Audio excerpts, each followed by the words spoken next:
आप बताओ कि what is it that you want me to share आज यहाँ पर। हाँ, एक एक करके हाथ ऊपर करिएगा, आप बोलिएगा, और जिसपे सब एग्री करेंगे मैं वहीं से शुरू करूंगा। सर आप यहाँ तक कैसे पहुँचे, your struggle in business life? कि मैं यहाँ तक कैसे पहुँचा, मेरी जो पूरी स्ट्रगल है, क्या क्या किया। ठीक है, दैट इज़ वन। कितने लोग चाहते हैं यही हो, हाथ ऊपर करके बताइए। ठीक है, काफ़ी लोग चाहते हैं कि मेरी जो भी कहानी है, कि जो स्ट्रगल्स है मेरी, राइट, जो भी लाइफ की स्ट्रगल्स हैं बिजनेस से रिलेटेड। कितने चाहते हैं बिजनेस से रिलेटेड हो, कितने चाहते हैं ओवरऑल हो? ओवरऑल हो। मैं कोशिश करूंगा कि जो मेरी कहानी है उसको एज इट इज़ आप लोगों के सामने रखूं। This is what you want, right, जो मैंने आज से पहले कभी भी शेयर नहीं किया है। तो सबसे पहले स्टार्ट करता हूँ मैं स्कूल टाइमिंग से। During my childhood days I was extremely naughty. बहुत ज़्यादा लड़ाई झगड़े, ये वो, मतलब इतनी शैतानियाँ जिसकी कोई हद नहीं है। लेकिन स्कूल में, क्योंकि क्या होता है, स्कूल में जैसी इमेज बन जाती है वैसी बन जाती है। तो जिस स्कूल में मैं था 10th तक, वहाँ पे मेरी इमेज ऐसी बन गई थी कि ये बंदा बहुत ही रिजर्व्ड है और बहुत ही थका हुआ है। मतलब आज जो आप देखते हो उससे बिल्कुल ही ऑपोजिट। कोई फ्रेंड्स नहीं, ना कोई लड़का ना लड़की। एक आध कोई फ्रेंड होता था, वो भी किसी दिन अगर जैसे होता नहीं छुट्टी मार लेता है, या अगर वो मेरे से बात करना बंद कर देता था, किसी और से बात करना शुरू कर देता था, तो I used to feel insecure. अब मेरा क्या होगा? एक ही दोस्त है ले दे करके, अगर वो भी होता नहीं ग्रुप बनने लग जाते हैं, जैसे ही हमारे बीच में कोई तीसरा आता था हम दो लड़के ही थे वैसे, और कुछ भी गलत नहीं था वहां पर हाँ, लेकिन दोस्ती थी। जैसा होता है ना कि एक इनसिक्योरिटी होती है, कि मैं उस पर डिपेंड था पूरी तरीके से, कि अगर लंच ब्रेक में जाना है तो उसके साथ में जाना है, उसके साथ में हंसी मजाक। हमारी एक ट्यूनिंग थी कि मेरे जोक वो समझता था, उसके जोक मैं समझता था, ऐसे करके। मतलब हमारे कुछ कोड वर्ड्स होते थे जो हम एक दूसरे के समझते थे। जैसे बताऊं या नहीं ये बातें?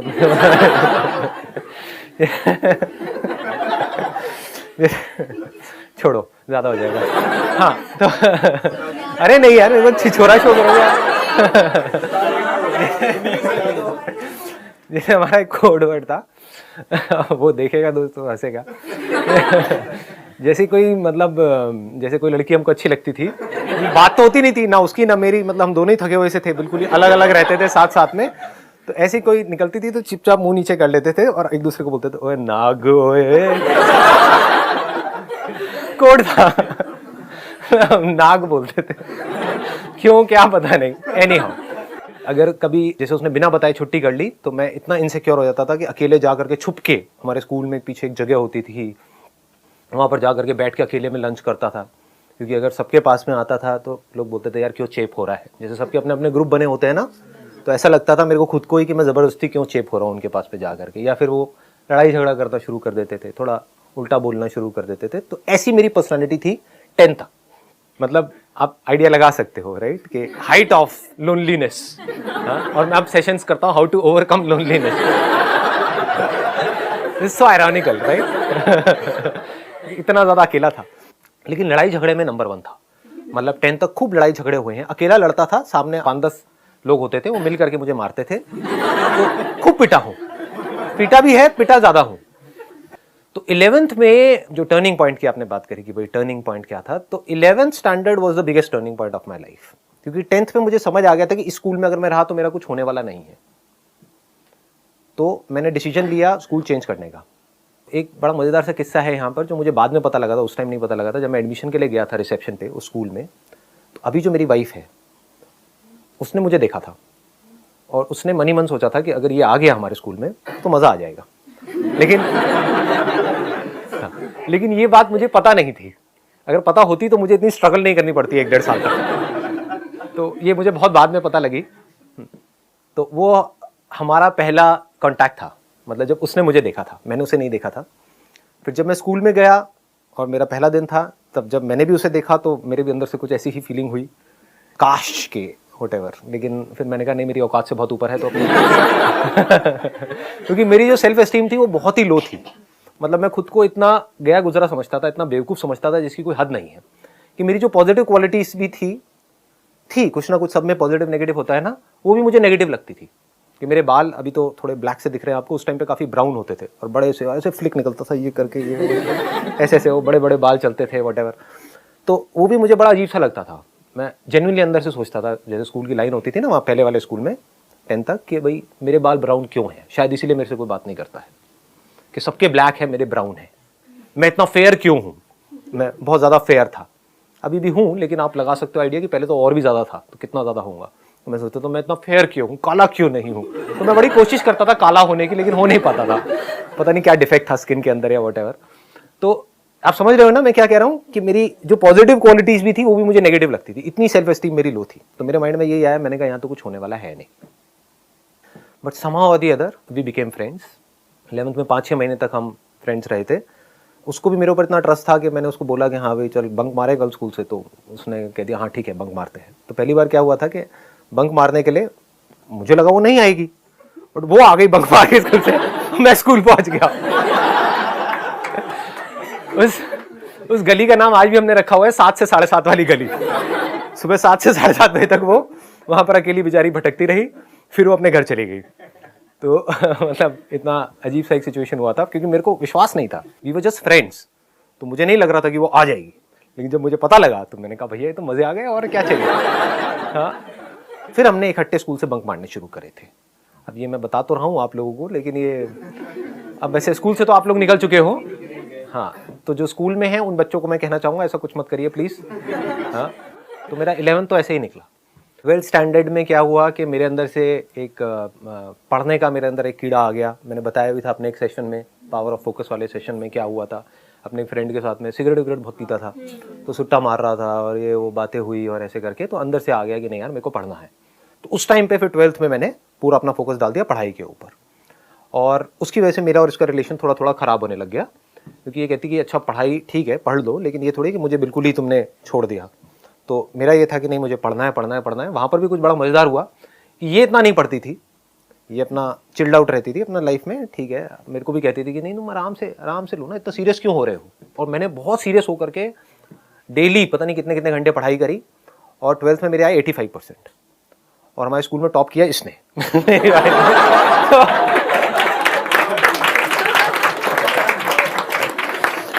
और तब भी मेरी बड़ी ईगो हर्ट हो गई थी।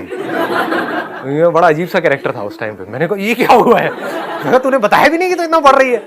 और वो पढ़ाई में इतनी एक्स्ट्रा ऑर्डिनरी थी भी नहीं। मतलब 11th में क्या हुआ था, उसकी 2 सब्जेक्ट्स में कंपार्टमेंट आ गई थी। ऑल्दो पढ़ाई में अच्छी थी, लेकिन हमारा जो अफेयर था वो फैल गया था पूरे स्कूल में, प्रिंसिपल तक और यहाँ वहाँ।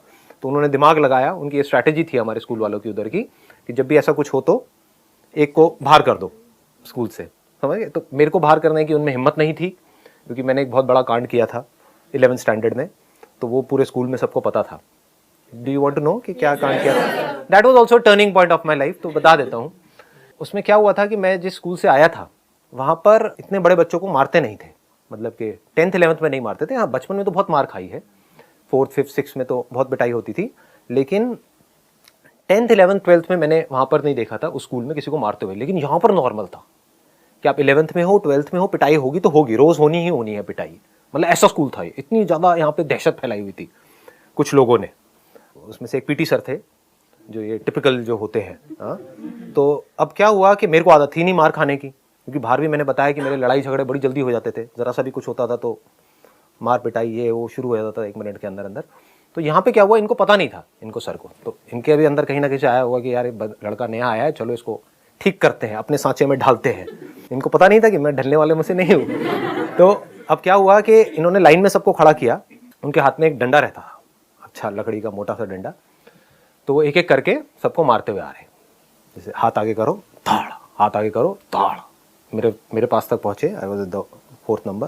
मैं कहा सर मारना मत प्लीज़, बात कर लो जो करनी है, मारना मत। मार वार खाने की मेरी आदत नहीं है, मतलब बचपन में बहुत पिटाई हुई है तो मेरे अंदर मैं बहुत भरा हुआ हूँ, अगर आपने मारा तो कुछ भी हो सकता है व्हाटएवर। तो उन्होंने कहा अच्छा तू धमकी दे रहा है मेरे को। तो उन्होंने लिया, बाकी सबके तो यहाँ मार रहे थे, मेरे डंडा लेकर के पीछे या पैर के पीछे काव्स के ऊपर खींच करके मारा। मतलब वो सूज गया था करीबन 10-15 दिन तक के लिए, तो अच्छे तरीके से मैं वहीं पे गिर गया, मतलब इतनी तेज पड़ा था कि मैं वहीं गिर गया। फिर मैं खड़ा हुआ, तो फिल्में देखी थी। खड़ा हुआ, मैं कहा सर मारा क्यों आपने? मैंने कहा था ना मत मारना, मारा क्यों? तो उस बंदे को पता नहीं था कि ये बंदा मतलब इस हद तक चला जाएगा। तो उन्होंने कहा अच्छा तू धमकी दे रहा है मेरे को। उन्होंने खींच के थप्पड़ मारा मेरे यहाँ, मतलब अच्छे तरीके से घुमा के। और फिर जैसे होता है ना, कुछ देर के लिए तो तारे नजर आ जाते हैं दिल में। हाँ, एकदम से कुछ समझ नहीं आया क्या हुआ है, लेकिन फिर जैसे ही थप्पड़ पड़ा मैंने कहा नहीं ये ज़्यादा हो गया है, मतलब जब थप्पड़ पड़ा तो फिर मैंने अपनी टाई ढीली करी, मैंने कहा मार तू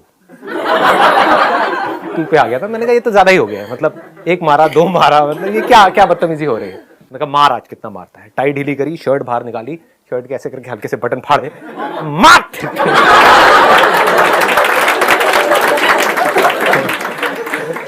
तो अभी मैं बहुत धीरे बोल रहा हूँ, बट आप इमेजिन कर सकते हो मैंने कैसे बोला होगा स्कूल के ग्राउंड में।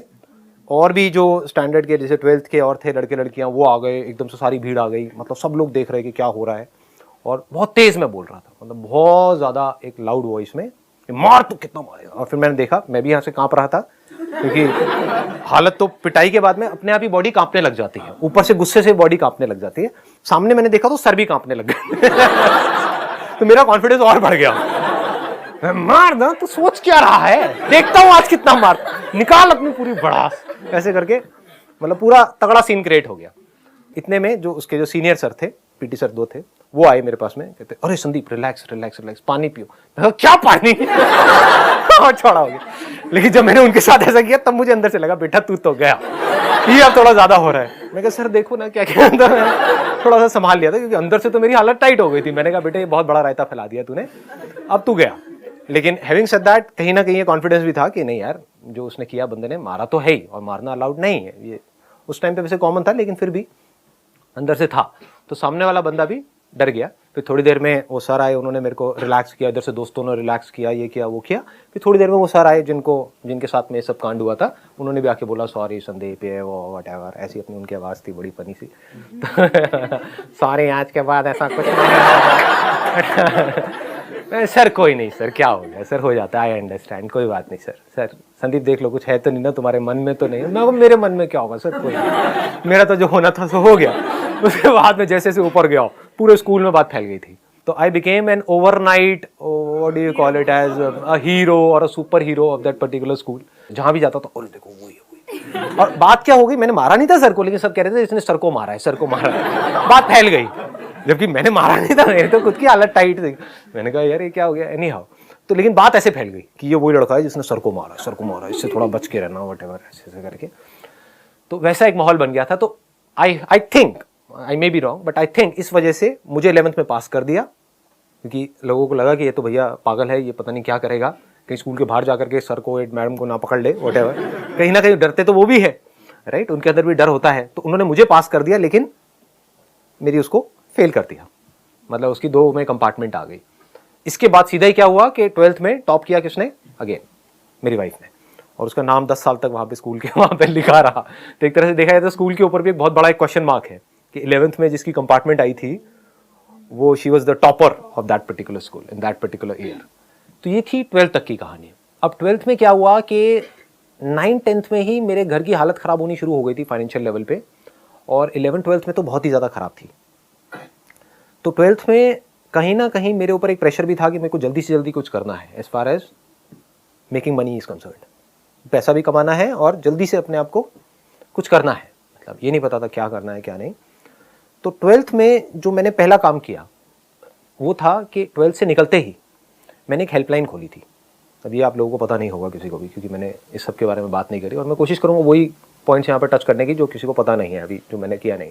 तो मैंने पैम्फलेट छपवाए 2500 रुपये के, उसमें था what to do after 10+2 question mark. और वो एक हेल्पलाइन थी कि अगर आपने अभी 12th पास करी है और आप जानना चाहते हैं आगे क्या करियर चूज़ करना है, तो आप यहाँ पे फ़ोन कर सकते हैं। मैंने अपने घर का लैंडलाइन नंबर दिया था, और आप पूछ सकते हैं सर से कि संदीप सर से कि हमें क्या करना चाहिए। और वो संदीप सर कौन है, वो खुद 12th पास है।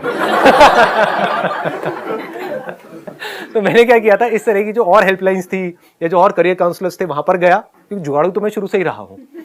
तो वहाँ पर गया, उनसे जा करके सारी इंफॉर्मेशन ले ली, वो लिख लिया, सारा बना लिया, अच्छे से रट लिया। तो कोई भी फ़ोन आता था तो बड़े कॉन्फिडेंस से बात करता था। लेकिन कई बार हो जाता था वो एंड में पूछते थे सर आपने क्या किया, आपको इतनी नॉलेज है। मैंने कहा अभी 12th के एग्जाम दिए हैं। उसके बाद बड़ी गालियाँ पड़ती थी, क्योंकि मैं झूठ नहीं बोल सकता। मतलब अगर कोई पूछेगा तो मेरे को सच बोलना है, घुमा फिरा करके नहीं, सीधा बोल देता था। लेकिन हुआ क्या, यहाँ पे 2500 रुपये मैंने लगाए थे। इसका बिजनेस मॉडल मेरा ये था, आइडिया ये था कि यहाँ से मैंने एक इंस्टीट्यूट में टाइप कर लिया। एक इंस्टीट्यूट मैंने ज्वाइन किया था NIS के नाम से, national institute of sales and marketing. अब मुझे पता नहीं वो है या नहीं है। मुझे था कि जल्दी कुछ करना है, मेरे अंदर पेशेंस नहीं है शुरू से ही, पता नहीं क्यों।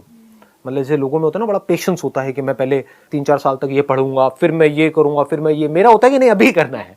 12th से निकला हूं, मेरे को ये नहीं था कि अब 3 साल करके फिर MBA करना है, मुझे था कि अभी करना है MBA। तो MBA के इक्विवेलेंट ऐसा क्या है जिसको अभी किया जा सकता है? तो उस टाइम पे मुझे NIS नजर आया, which was a private institute, but उसका करिकुलम बड़ा इंटरेस्टिंग था, तो वो मैंने सारा समझा और वहां पे एनरोल कर लिया।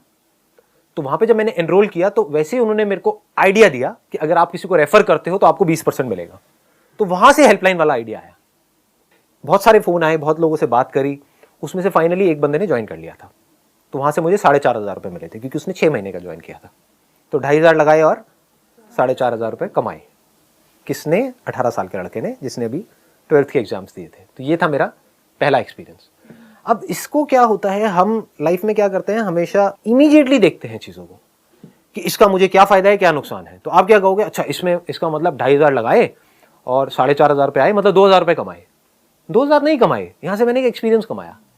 उस एक्सपीरियंस की क्या वैल्यू है? दैट इज सो प्रेशियस, जिसकी कोई लिमिट ही नहीं है। बात करना आ गया ना लोगों से, कॉन्फिडेंस बढ़ गया ना। सोचो मेरा कॉन्फिडेंस कितना बढ़ गया होगा उस टाइम पे कि 12th में हूं और 12th वालों को ही बता रहा हूं। मतलब एक अलग ही किक आती है ऐसी हरकतें करने में। समझ रहे हो ना? हाँ, तो ऐसी ये चीज हुई थी। ये पहला था एक्सपीरियंस। उसके बाद में मैंने NIS ज्वाइन किया, which was again a great experience, क्योंकि वहां पर क्या खास बात थी, वहां पर सब कुछ प्रैक्टिकल था। मेरा शुरू से इंटरेस्ट इस चीज में रहा है कि I was never interested in a degree और अ डिप्लोमा और वट एवर इट इज। मेरा शुरू से ये था कि कहीं से कुछ प्रैक्टिकल मुझे सीखने को मिले। शुरू से एक सीखने वाला एटीट्यूड रहा है। तो जब मैंने उनका पूरा करिकुलम समझा तो वहाँ पे बहुत सारे role plays, group discussions, presentations, शायद ये सब जो मैं अभी कर रहा हूँ उसमें उसका भी बहुत बड़ा हाथ है, क्योंकि वहाँ पे क्लास के सामने डर डर करके बहुत सारी प्रेजेंटेशंस दी है, रोल प्लेज हुए, ग्रुप डिस्कशंस हुए हैं। तो कहीं ना कहीं वहाँ से भी एक कॉन्फिडेंस आया है। तो वो जो मैंने किया 1 साल तक, वो मेरे को अगेन बहुत हेल्प किया। उसको भी मैंने शायद बीच में छोड़ दिया था, हाँ शायद नहीं, पक्का बीच में छोड़ दिया था। मतलब मेरा पता नहीं, शुरू से ये रहा है कि मैं कोई भी चीज़ करता हूं तो उसको पूरा कंप्लीट नहीं करता हूं। 1 साल का था, बाकी सबने पूरा किया, 1 महीना पहले मैंने उसको छोड़ दिया। क्यों छोड़ दिया? मैंने कहा नहीं, मज़ा नहीं आ रहा।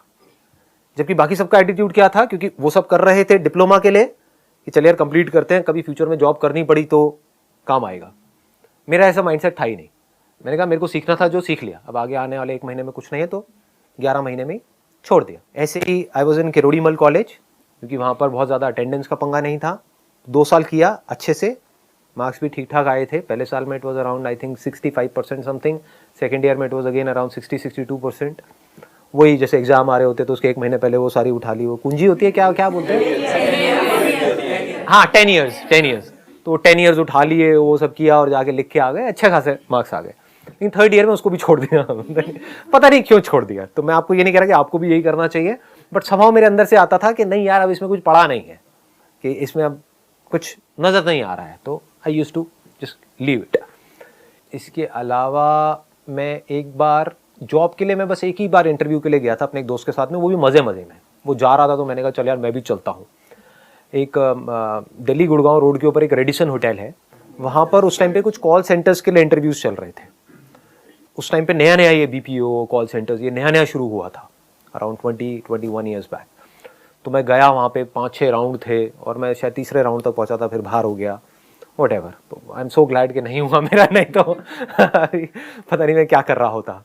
क्योंकि क्या होता है कि एक बार आदमी अगर कंफर्ट जोन में चला जाए, कि एक बार अगर मेरे को लत लग जाती, एक 18-19 साल के लड़के को, क्योंकि बाकी मैंने अपने दोस्तों के साथ में होते हुए देखा है कि एक बार वहां से पैसा आने लग जाता है 10-15 हज़ार रुपए, तो फिर वहां से निकलना is almost next to impossible, क्योंकि एक रूटीन बन जाता है। तो ये मेरा पहला और आखिरी अटेम्प्ट था जॉब से रिलेटेड, गया और नहीं हुआ। इसके अलावा और कहीं से मुझे जॉब मिले ऐसा कोई रास्ता, मैंने ऐसा कोई दरवाजा खुला छोड़ा ही नहीं था। जब डिग्री नहीं, डिप्लोमा नहीं, तो 12वीं पास को कोई क्या नौकरी देगा। तो कहने का मतलब है दरवाजे सारे बंद हुए पड़े थे। 12th के बाद ही, जस्ट बाद में ही, मतलब कहने का है मैं बहुत कुछ एक साथ कर रहा था। 12th के जस्ट बाद में ही मैंने एक multi level marketing company join करी थी, और वहां पर मैंने बताया भी ऐसे एक्सपीरियंस के बारे में पहले, तो ज़्यादा डिटेल में नहीं बताऊंगा, शॉर्ट में बोल के आगे बढ़ जाऊंगा। वहां पर स्टेज पे देखा लोगों को बोलते हुए, प्रेजेंटेशंस देते हुए, तो कहीं ना कहीं शायद तभी से मेरे अंदर ये डिजायर आ गया था कि मुझे भी कभी कुछ ऐसा करना है। तो ये जो अभी हो रहा है उसमें कहीं ना कहीं वो भी सीड है। I used to sit in an audience of around say 300 people, 500, 1000 people, and used to see somebody talking about something on stage कि ये वो वटेवर, और प्लस पैसे के मामले में भी दिमाग वहाँ से खुल गया था। 20-21 साल के लड़कों से मैं मिल रहा था वहाँ पे, मतलब होता था ना, एक अपलाइन होती थी, डाउन लाइन होती थी, वटेवर, जिनको पता है मल्टी लेवल मार्केटिंग के बारे में, तो वो मिलवाते थे कि देखो ये तुम्हारे जैसा ही है। तो कहीं ना कहीं दिमाग में ये आ गया था कि मैं भी कर सकता हूँ। सो ये आना बहुत ज़रूरी होता है, क्योंकि जहाँ मैं ये सोच रहा था कि कहीं से 10-15 हज़ार रुपये भी आ जाए तो बहुत है, जहाँ ये सोच थी वहाँ पर ये आ गया था कि हाँ 1-1.5 लाख रुपए कोई बड़ी बात नहीं है, कमा लूँगा, ऐसे कमा लूँगा। तो वो किया, लेकिन वहाँ पर फेल हो गया। वहाँ पर एक बंदे को मैंने अपने साथ में ज्वाइन कराया था, उसके बाद में घर वालों ने इधर उधर बड़ी धजिया उड़ाई थी कि भाई वटेवर, क्योंकि बातें बड़ी बड़ी कर दी थी मैंने ऑलरेडी, और बहुत ज़्यादा बड़े लेवल पे करी थी, स्पेशली अपने रिलेटिव्स के साथ में। जो मतलब यहाँ से मैंने ये सीखा है, और अगर आप मेरे से जानना चाहो तो कभी भी अपने से जो बड़े हैं उनसे ज़्यादा बड़ी बातें मत करो, क्योंकि वो बहुत लेते हैं। उनको आप माँ बहन की गालियाँ दे करके चुप नहीं करा सकते ना, जो रिलेटिव्स हैं, तो वहाँ पर चुप ही रहो। तो वो किया। उसके बाद में साथ में KM के अंदर, दैट इज़ केरोड़ीमल कॉलेज, जहाँ पर मैं था, वहाँ पे कुछ फैशन शोज़ करे एज अ मॉडल। ये KM में साथ में चल रहा था मॉडलिंग का, उधर से मल्टी लेवल मार्केटिंग चल रही थी। मल्टी लेवल मार्केटिंग कंपनी से जब मैं निकला, उसका नाम नहीं बताऊंगा, लेकिन जब उस कंपनी से निकला at the age of 18 years, तो वहाँ पर एक लिक्विड सोप करके एक प्रोडक्ट होता था। तो मेरे माइंड में आया कि यार मैं खुद ही बना दूंगा लिक्विड सोप, क्या बड़ी बात है। मतलब वो 400-500 रुपये का था वो लिक्विड सोप की जो डब्बा था, तो मैंने खुद अपनी एक लिक्विड सोप मैन्युफैक्चर करी in the range of around 10-15 रुपये की रेंज में, जिसकी कॉस्ट मुझे आती थी 5 रुपये के आसपास। तो दिल्ली में एक जगह है घंटा घर करके, तो मैं वहाँ पर गया। वहाँ पर कुछ पाउडर्स होते हैं, कुछ केमिकल्स होते हैं, उनको अगर हम मिलाते हैं और उसमें पानी मिलाते हैं और घोलते हैं तो एक बड़ी अच्छी एक लिक्विड सोप तैयार हो जाती है। तो मुझे लगा कि इसमें इन दोनों प्रोडक्ट्स में फ़र्क ही क्या है, कि वो 400 रुपये का है और ये 10 रुपये का है, इसमें फ़र्क ही क्या है। तो मैंने अपने आसपास में जा करके बेचना शुरू कर दिया। तो अपने फ्रेंड्स को, रिलेटिव्स को, अपनी गर्लफ्रेंड को वैलेंटाइन डे में फूलों के साथ में लिक्विड सोप बहुत काम आएगी आपकी, फर्श साफ करना इससे अपने घर का आप। तो कहने का मतलब है that was a multipurpose liquid soap. ये मैंने इन्वेंट करी थी, ये जो लिक्विड सोप है उसके कुछ टेस्ट कराए देखने के लिए कि जो मैंने बनाई है लिक्विड सोप और वो जो 400 रुपये वाली उसमें क्या फ़र्क है, कुछ सर्टिफिकेशंस आएंगे ये वो। तो कहने का मतलब बड़ा डीपली इसके अंदर गया, बहुत कुछ किया, बहुत लोगों से मिला करा, लेकिन ये भी फेल हो गया, चला नहीं। इसमें भी मजाक खूब उड़ा, फ्रेंड्स में, रिलेटिव्स में, आ गया लिक्विड सोप वाला, आ गया लिक्विड सोप वाला आ गया। तो लेकिन सीखने को बहुत कुछ मिला। मैंने कोई भी बड़े पंगे नहीं लिए लाइफ में। अगर आप ध्यान से मेरी लाइफ को ऑब्जर्व करोगे, बड़े पंगे इन द सेंस कि कोई भी ऐसा पंगा जहां पर के बहुत ज्यादा पैसा इन्वेस्ट कर दिया हो या एकदम से सड़क पे आ जाओ। धीरे धीरे छोटे छोटे पंगे। जो multi level marketing company join करी, वहां पे 4-5 हज़ार रुपए लगे थे, तो that was not a big risk. 2,500 रुपए में पैम्फलेट निकाले थे, व्हाट टू डू आफ्टर 10+2, तो वो भी कोई ज्यादा मेजर नहीं था। लिक्विड सोप बनाई घंटा घर में जाकर के, इसमें भी कोई खास खर्चा नहीं, 500-700 रुपए लगे थे, प्लस बस में आना जाना 10-10 रुपए की टिकट, तो आप अगर लगाओ तो 1,000-1,500 रुपए उसमें लगे थे। तो कहने का मतलब छोटे छोटे पंगे लेता चला गया। हाँ, पढ़ाई के लिए क्योंकि मेरे को बहुत ज़्यादा अपनी तरफ अट्रैक्ट कर रहा था NIS का, तो वहाँ पे एक मेजर इन्वेस्टमेंट हुई थी जो मैंने घर वालों से पैसे लिए थे। दैट वाज अराउंड 50,000 जो वो कोर्स किया था, but that was worth it. मतलब वहाँ से जो सीखा प्रैक्टिकली, दैट इज़ अमेजिंग, जो मुझे आज पता है कि वो क्या है, उसकी जो वैल्यू है। एनीहाउ, फिर मैंने अपने एक दोस्त का पोर्टफोलियो देखा जो KM में मेरे साथ में था, वो भी एज अ मॉडल, उसने अपना कहीं से फोलियो बनवाया था। तो that was something very interesting. तो that's how I got into photography. और फिर फोटोग्राफी में मैंने शुरू में बहुत फ्री के शूट्स करे, अपने दोस्तों के, फ्रेंड्स के, इनके उनके, पकड़ के आजा भैया, तू भी आजा, तू भी आजा, तू भी आजा, तू भी आजा, बच्चा बड़ा बूढ़ा किसी को नहीं छोड़ा। मतलब जो भी मिल जाता था कि भाई मैं तैयार हूँ कराने के लिए, तो आज आप तू बस, और छोड़ता नहीं था उसको। मतलब ये नहीं कि अगर मैं फ्री में कर रहा हूँ तो बस उसका किया फटाफट से और छोड़ दिया, नहीं। मतलब अगर वो सुबह आया है मेरे पास में, जब तक वो रो नहीं पड़ेगा, मतलब जब तक शाम नहीं हो जाएगी, शाम भी क्या, रात नहीं हो जाएगी, शाम इज अ रॉन्ग वर्ड, रात नहीं हो जाएगी, क्योंकि शाम तक भी क्या होता था, हल्की हल्की लाइट आ रही होती थी। जैसे हमारे घर के पास में एक छोटा सा एक पार्क था, वहां पर एक फाउंटेन सा बना हुआ था जो चलता नहीं था, पूरा गंदा सा था। वो मेरी बड़ी अच्छी जगह थी क्योंकि वहां पे एक लाइट लगी हुई थी, तो वहां पे अंदर फाउंटेन में ले जाकर के बंदे को बिठा देता था, लाइट के पीछे से उसकी हल्की सी शक्ल, भयानक फोटोग्राफ्स, मतलब वो दिख रही होती थी, लेकिन तब तक भी थोड़ी थोड़ी फोटो आ रही होती थी, तो छोड़ता नहीं था उसको मैं। मतलब सुबह बुलाता था और शाम तक लगा रहता था। कहने का मतलब था I was too passionate about what I was doing photography, and I was making close to around 25,000-30,000 rupees in a month. मतलब नेट आप कह सकते हो 20-25 हज़ार रुपये यहाँ से फोटोग्राफी से कमा रहा था, इतना काम चल गया था। फिर उसके बाद में एक और एक मल्टी लेवल मार्केटिंग कंपनी आई, वो मेरा एक फ्रेंड आया, उसके साथ में मैं गया, कहीं ना कहीं कीड़ा तो था ही। वो थोड़ा और बड़े लेवल की थी, वो बंद हो गई तो उसका नाम मैं ले सकता हूँ, जापान लाइफ नाम से थी। तो वो उस टाइम पे बहुत चलती थी, मतलब वहाँ पे ज्वाइनिंग जो थी दैट वाज अराउंड 70,000 रुपीज़ की ज्वाइनिंग, और वहाँ पे गेम भी बहुत बड़ा था, मतलब इट वाज लाइक बहुत बड़े लेवल पे थी वो जो कंपनी थी। तो फिर मेरे पास में इतने पैसे नहीं थे, तो उसमें से कुछ पैसा तो जो बंदा मेरे को ले करके गया था उसने डाले, कुछ मैंने अपना कैमरा बेचा, थोड़ा बहुत इधर उधर से पैसा लिया, ये लिया वो गया करके उस कंपनी के अंदर घुस गया। वहाँ पर 11 महीने के अंदर अंदर मैं एक ऐसे लेवल पे आ गया जिसको बोलते हैं डायरेक्ट डिस्ट्रीब्यूटर, मतलब डीडी एक लेवल होता है, वहाँ पे लेवल्स होते हैं। तो मेरा एक नेटवर्क बन गया था करीबन 125 लोगों का, and I was making close to around 1 से 1.25 लाख रुपए महीने का at the age of 20 years. लेकिन अंदर से आया कि नहीं अपनी खुद की कंपनी खोल मल्टी लेवल मार्केटिंग कंपनी, तो मैंने वहाँ से रिज़ाइन कर दिया। तो इस डिसीजन को सुन करके घर वाले थोड़ा घबरा भी गए थे। सबकी सजेशन यही थी कि इतनी आफत क्या है, 4-5 महीने बाद कर दियो रिज़ाइन, समझ रहे हो ना कि मतलब इतना काम किया है तो 11 महीने में रिज़ाइन करने की क्या ज़रूरत है, मतलब you can wait for another 5-6 months, तो 6-7 लाख रुपए वहाँ से आ जाएगा, तो कुछ होगा पैसा, फिर रिज़ाइन कर दियो। मैं कहा नहीं, अब मेरे अंदर से आ रहा है कि मुझे तो अब यहाँ पर मज़ा नहीं आ रहा है, there is nothing more here, यहाँ पर जो मुझे नहीं लग रहा कि यहाँ पे कुछ और हो सकता है। तो वहाँ से रिज़ाइन किया और फिर अपनी एक मल्टी लेवल मार्केटिंग कंपनी खोली 3 लोगों के साथ पार्टनरशिप में।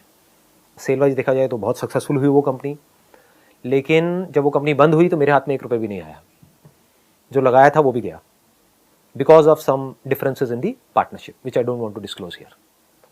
उसके बाद में मैंने वहाँ से जब निकला तो मैंने अपनी एक बुक लिखी नेटवर्क मार्केटिंग के ऊपर, वो आपने देखा होगा सेमिनार के अंदर, उल्टी किताब, वो भी फ्लॉप हो गई, उसका भी कुछ नहीं हुआ। फिर वापस से मेरा एक बहुत पुराना एक फ्रेंड है, अपना कहीं से फोलियो बनवा करके लाया, तो उसका मैंने फोलियो देखा करा, तो वापस से याद आया कि अरे मैं तो फोटोग्राफर हूँ मैं बैठ करके दुखी क्यों हो रहा हूँ। फिर मैंने वापस से कैमरा खरीदा और वापस से कुछ लाइट्स वगैरह खरीदी, और बेसिक ही अपने घर में ही अपने कमरे में टॉप फ्लोर पे मेरा एक कमरा था, उसी में मैंने सारे बेड हटा के और हल्का सा बैकग्राउंड लगाया, 2 लाइटें लगाई और कैमरा लिया और शुरू। तो वापस से I started making 30-40,000 rupees a month. लेकिन फिर उसमें एक लेवल पे आकर के अटक गया, तो फिर उसके बाद में मैंने वर्ल्ड रिकॉर्ड के लिए ट्राई किया और वर्ल्ड रिकॉर्ड बन गया फोटोग्राफी के अंदर। उसको मैं बहुत ज़्यादा डिटेल में नहीं बताऊंगा क्योंकि वो मैं आई थिंक बता चुका हूँ लास्ट लाइफ चेंजिंग सेमिनार में, तो मैं वहाँ से आगे बढ़ जाता हूँ। And I became the busiest photographer, I will not से द बेस्ट फोटोग्राफर क्योंकि मेरे से बहुत अच्छे फोटोग्राफर्स बैठे थे वहाँ पर, but I became the busiest photographer in terms of the number of portfolios that I was doing. मतलब बहुत सक्सेसफुल हो गया वहाँ से, और आप कह सकते हो बहुत ही कम टाइम में बहुत तेज़ी से वहाँ पे मैं ग्रो करता चला गया। लेकिन फिर अंदर से आया कि नहीं, अब ये मज़ा नहीं आ रहा है ना? जब पीक पे था वो काम, मतलब उससे बेटर कुछ हो नहीं सकता। दिल्ली के आप कह सकते हो we were the top agency in Delhi, that was again a big shock for everybody. ये क्या बदतमीजी है ये काम जहाँ पर इतना कुछ आ रहा है। तो ऐसे ही मेरे डिसीजंस होते हैं, मतलब ओवरनाइट मैंने कहा कि नहीं ये बंद हो रहा है, तो वो बंद कर दिया, स्टॉक शूट करने शुरू कर दिया।